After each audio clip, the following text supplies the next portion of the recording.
I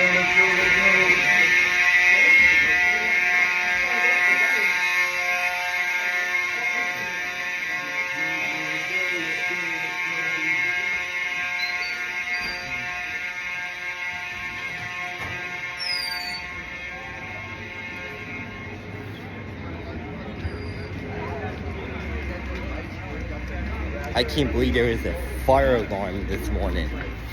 It's like 8:30 in the morning.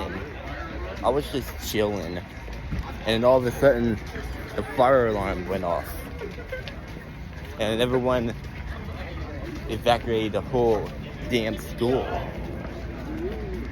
This is exactly crazy, guys. Sorry that my phone is bright and extremely light, but I can't believe there's something happening in school this morning.